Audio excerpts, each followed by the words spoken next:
All right, it's time to trim our penny quilt. I have my quilt here. You will also need, if you've got one, a large square ruler. Not required, but I do think that this really helps. It's pretty much the only thing I use this ruler for is trimming quilts. Usually I do the final trim after I've quilted the quilt before I put the binding on. And I find this really helpful. I used to use a 12.5 inch, and then I got, about a year ago maybe, I got this 16.5 inch, and I really like it. And the other thing that you need is a long ruler, if you've got one. This is a Creative Grids 8.5 by 24.5 inch ruler. This is a great ruler. It's my all-purpose ruler that I use for almost everything. I also need a rotary cutter. If you are nervous about cutting, it's a good idea to mark where you want to cut first. So I would say a washable pen or Hero marker. It's kind of a lot of marking to do with a Hero marker, but you could use it. You can even just use a regular pen because this is going to be behind the binding. So now with this quilt, normally I'll do a rough trim and then quilt it, and then do a final trim that's you know, the real trim. But because I know you need, if you're sending your quilt to a long armor, you need to actually trim it. I'm going to demonstrate how to do it in this video. If you want to trim it later, what I usually will do is I'll measure about 1 inch or 2 inches outside the area, and I'll trim just to get the extra fabric off, but then won't do the actual close-up trim until later. But I'm going to do the real, I'm rambling. I'm going to do the real trim. So first, clean off your cutting table. This is not a, you want as much room as you can get. If you don't have a lot of space, you could set your cutting mat on the floor and cut your quilt. I've done that before. You definitely can do that. You want to have plenty of room that you can smooth your quilt out without it gravity pulling it off of your table. So the floor helps with that. All right, so a couple of things to think about when you're cutting is, see how there's this seam allowance here? I want to keep that as much as possible. So what I'm going to do is line up my ruler with the outer edge of my quilt. So two things I'm going to look at are, one, making sure that I'm trimming the edge of the quilt in all the places where I am cutting. And two, this is kind of a handy thing. See how there's this 45-degree line on my ruler? That will be really helpful in making sure that I've got my ruler actually square to the edge of my quilt. Because see, I can see if I've got it like this, even if I have all of these things lined up, this is not good, because I want this 45-degree line to be parallel to my seams here. So these two things will help you. Now, you can see the 45-degree, I'm going to worry about that first. It doesn't go right along my seam, so I would have to kind of guess. But see how I have a seam right here? I can also just, if you don't have a 45-degree line, or if, you know, it's not going to line up with your actual seam, see how there's a half mark here? A half-inch mark, half-inch, half-inch, and it goes all the way up. That's also a 45-degree line. So I'm going to line it up. See, I got the 1.5, the 2.5, the 3.5, the 4.5. These are all lining up with the seam. So I'm pretty confident that this is now actually square to my quilt. So now that I have that lined up, I'm going to worry about my edges. So that will move this a little bit, but you want to still make sure that that is ready to go. Okay, I feel pretty good about this corner. So I'm going to do the corners first. I'm just going to cut that edge off. This will just kind of hang here since I didn't cut it, you know, all the way at the bottom. And then I'm going to go as far as I can go. Oh, I didn't get the corner. Make sure that's lined back up.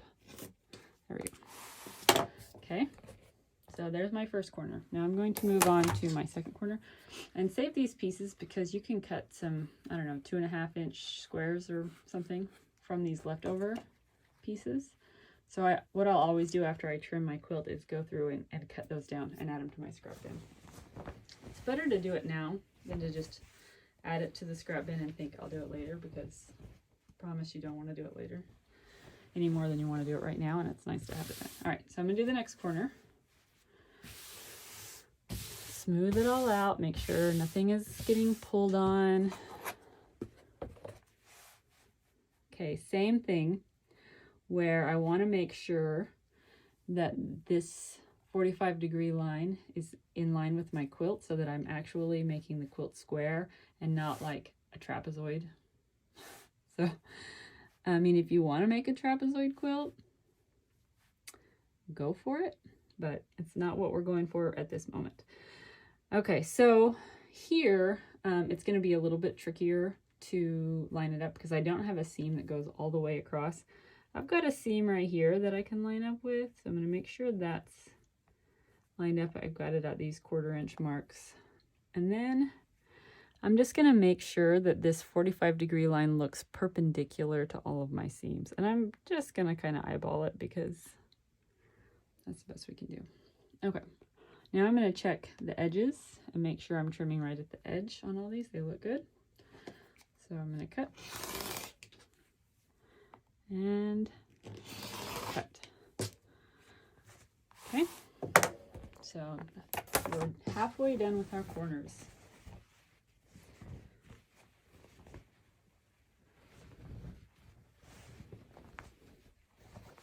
Okay, corner number 3. This is going to be just like the first corner, since it's, well, if you're making the lap size, it's just like the first corner. Okay, I'm going to first roughly line up my edges and then make sure that I'm lined up here. Okay, so I'm going to get this half inch marks. Make sure I'm not pulling on my quilt to stretch it in the direction I want it to go. I'm just making sure that it's flat. So I don't want to line everything up and then have it not have been flat and then it wasn't really lined up. Okay, now I'm going to check my edges. They look good. My 45-degree line looks good. Trim. Trim. Okay, now if you, I missed that corner again. If you are nervous about cutting, then before you cut, take a pen and draw. Do this, go through the whole process with the pen first, and then cut it after you've done the corners and the sides. Because I know this can be a little bit scary. The first time I ever made a quilt like this, which I think was probably my Betty quilt pattern, it was scary to cut. But now I have no fear. So be fearless if you're ready for it. Okay, so I'm going to line up this little seam right here. I'm looking at my edges. I'm making sure that this looks perpendicular to my seams here. It didn't look very good, so I'm making an adjustment. That looks pretty good. Now, just remember too that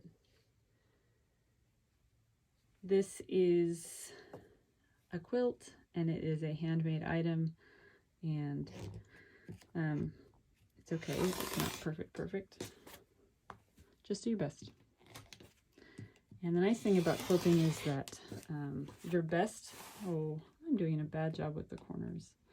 Your best gets better over time. So just consider this a learning experience that's helping you get better. Okay, I'm now done with my giant ruler. So I'm gonna put it away. Okay. Just to get it out of the way. So now I have cut all 4 corners, and I'm going to connect the corners by cutting the sides. So this is the corner, oh, lost my light. This is the corner that I just cut right here, somewhere, buried in here. Okay, make sure that your quilt isn't folded under on itself, because if this was, quilt top was like folded under here and then I cut, I'm gonna cut my quilt top where I don't want to cut it. So I'm spreading the whole thing out. I got my corner here that I just cut. This is my part of my corner. And now, before I base this quilt, I need to press it. I am going to make sure that everything is nice and flat. And then I'm going to use this straight part from the corner down here as a guide to line up my ruler. And then I'm going to also use these. Do you remember in math class when they said, you know, you need 2 points to make a line? The more points, though, that you have, the more accurate you're going to be. So you need a couple of places, but as many places as you can line up, the more accurate your quilt will be trimmed. Sorry to bring up math conversation. All right, so I got this whole thing here. I got those 2 dots, those 2 spots that I'm going to line up. My quilt is in my way. Move.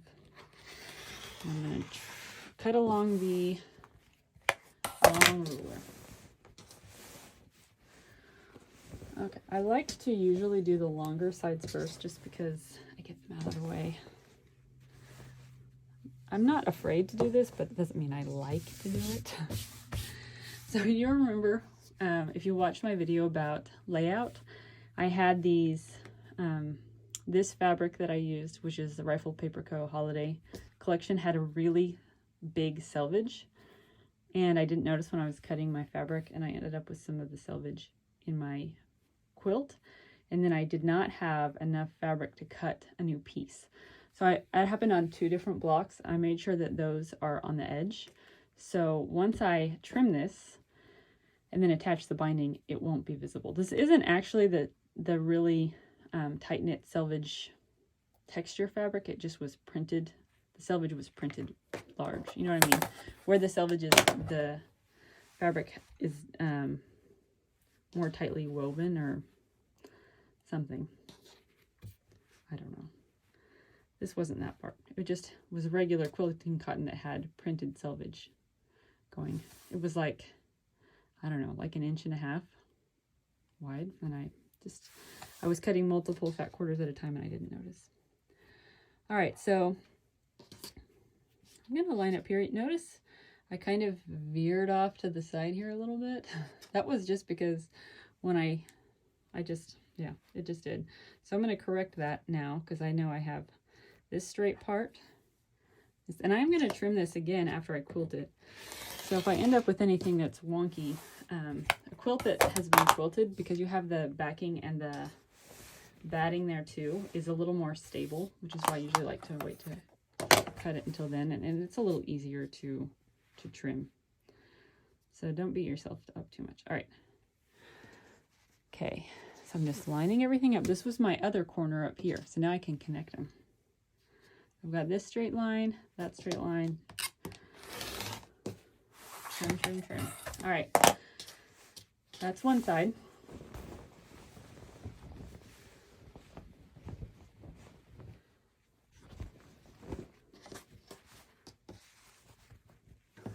All right. So here, this is one of the top, this is the top or the bottom. This is a shorter side, so we'll go a little faster. So I've got my straight edge here that I cut from the corner. I've got my 2 places here. Here's the other place where I ended up with selvage in the quilt. Okay, so I'm going to connect that. We have an electrician here right now, and he just let us know that he's got to turn off some of the power. So we'll see if we lose our light. Okay. we are just doing some of that fun, expensive home repair stuff that adds no visual. It's not fun, but it's important. No visual payoff, it's just behind the scenes, but expensive. Okay, so I just connected it to the next corner. So I have now trimmed half my quilt. And I know this seems scary. Here's a couple of things to think about. Is if you have a ruler that tends to slip, these Creative Grids rulers, I wish I had bought one years ago. About 2 years ago, I started upgrading my old rulers to Creative Grids. They're expensive, but they also are non-slip. So you can see I cut this sashing piece too long. So don't pay attention to that point, because I was a bad example and I didn't cut it exactly the same. So I'm going to use this edge and this straight edge down here as a guide, because see how much it extends into that next block. That was my mistake. It doesn't matter. It just means it's going to now be confusing for you when you watch it. I'm trimming it off, so.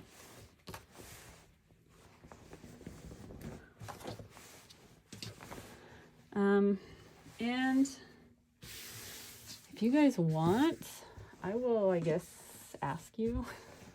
I will do a video cutting my second quilt too, because I'm now done with it as well. Okay.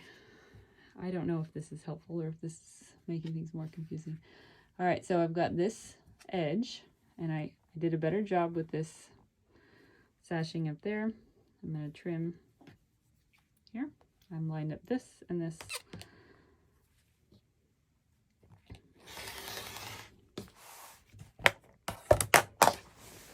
And here's, I get to connect to my other corner here.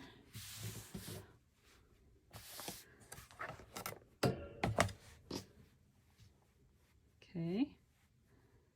Let me make sure this is all nice and straight.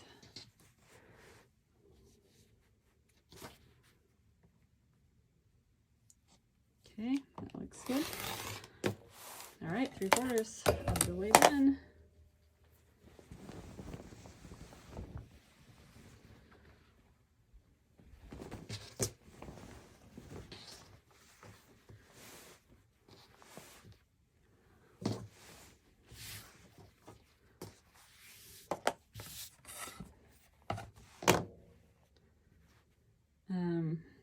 And if, oh, I went too long with this sashing piece too. So I'm going to use this line right here, or this edge of the quilt, and I'm going to use my corner, straight part of the corner I cut. And now I'm going to connect. This is my last cut. So if you are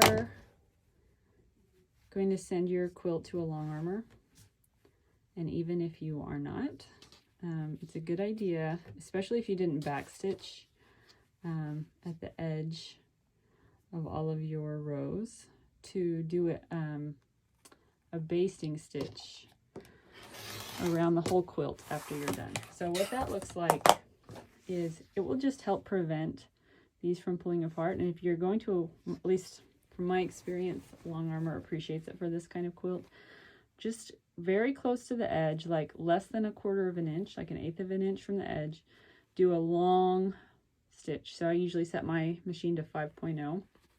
Just go along around the whole quilt. It doesn't have to be perfectly straight or lined up, but it just helps keep everything together. And it, because there's a lot of, now this edge is on the bias, which means it's stretchy, it will help keep that from stretching. So we're done cutting our quilt, and look, I've got all of this scrap fabric now to cut down. So yeah, probably what I'll do is I'll post this video, and then I'll ask if anybody has any questions, and then I'll film another video cutting that one. So if you have any questions, think of them, and I'll make a question box so that you can ask them.